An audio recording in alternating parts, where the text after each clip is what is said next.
friends, I'm Emily and this is Ink Not Blood. Listen, you guys, I'll be honest, I wouldn't be able to pick Ariana Grande out of a crowd. It's not that I don't care, it's, well, no, actually, yeah, it's because I don't care. I used to listen to the radio a lot, but now I use that time to listen to audiobooks, so I almost never listen to the radio anymore. And when I do listen to music, I am way more likely to just pick something out of my existing collection. Have the mess you left when you went away. The classics never die. So when I was tagged by the lovely Carrie over at Carrie Louise Reads, I had to go look up Thank You Next on YouTube because I had literally never heard it before. And yes, the rock I live under is quite nice, thank you for asking. Despite the fact that I am utterly useless when it comes to celebrities and pop music, it is pop music, right? I don't even fucking know anymore. I am excited to jump into this tag, so let's do it. Prompt number 1 is to name a book that you said thank you next to. Basically a book that you DNF'd. I rarely DNF books, mostly because I'm just really stubborn. This book gets better, right? Right?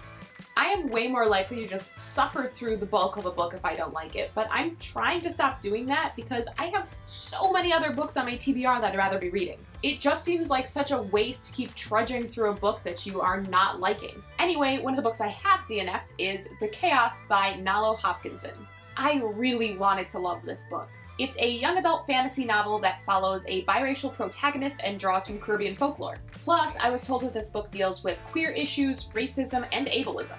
And at first, I was into it. But then, in the plot of the book, the chaos starts taking over, which basically causes reality to go all wonky. The world turns into this trippy nightmare with strange creatures, things coming to life, and so on and so forth. Some examples include sandwiches trying to bite people, houses, sprouting legs, walking around and laying eggs, and a volcano that all of a sudden appears. It's all very surreal, and this is where the book lost me. This is the same reason I struggle with Annihilation. Sometimes the weirdness is just a little too weird for me. It's not that I don't like weird. I like weird. I am weird. What are we talking about?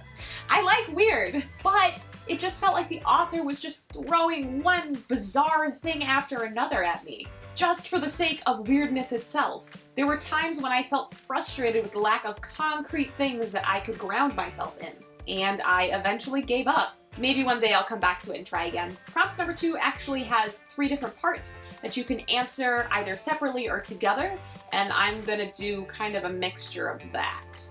Name a book that taught you love, name a book that taught you patience, name a book that taught you pain. So for this one, I'm going with all books from the Sword of Truth series by Goodkind. This was the very first adult fantasy series that stole my heart. Even though I'm pretty sure that if I went back and read it now, there are probably quite a few things that I wouldn't have such good feelings about. You know, being older and wiser. So the one that taught me love is the first book in the series, Wizard's First Rule, which I think might actually be the book that I've reread the most in my life, even though my last go-around was like a decade ago. That makes me feel really old. Is this where I plug the over 30 book tag?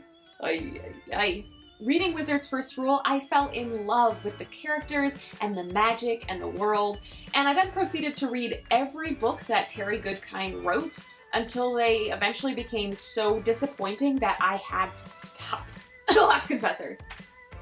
Speaking of DNF, jeez. The one that taught me patience is The Pillars of Creation. And like, don't even get me started on the fact that it should just be Pillars of Creation, not The Pillars of Creation, because like, what the fuck? So the main character of the Sword of Truth series is Richard, right? It's fine if you haven't read these books, just bear with me for a second. So The Pillars of Creation is the 7th book in the series, and it follows a whole bunch of brand new characters who you've never met before, so you spend the whole damn book waiting for Richard to show up, which he eventually does, at the very end of the book. I was not amused. The one that taught me pain was Faith of the Fallen, because hello, fictional character deaths that I'll never get over. I'll just leave it at that. My heart. The next prompt is to name a book that you loved at the time of reading it, but in hindsight don't feel as favorably towards, but you still learned something from. So if you've been around on my channel for a minute, you may have heard me talk about how disappointed I was in Marissa Meyer's Heartless. I'm sure most of you are aware of this, but Heartless is supposed to tell the backstory of the Queen of Hearts from Alice in Wonderland. Woohoo, villain backstories! I listened to the audiobook for this one, which I really enjoyed, and I thought it was well written and I liked the characters. But after I finished the book, and the more I thought about it, the more and more dissatisfied I became with the ending. Specifically, I thought the character arc of the girl who ends up being the Queen of Hearts was not well done at all, and that was the point of the book. I just thought that the plunge the main character takes from likable protagonist to dangerous villain was just not believable and needed a lot more justification. No. The next prompt is to name a book that you're talking to. So basically something that you're reading and loving right now. Currently, I'm on the bandwagon with Samantha Shannon's The Priory of the Orange Tree.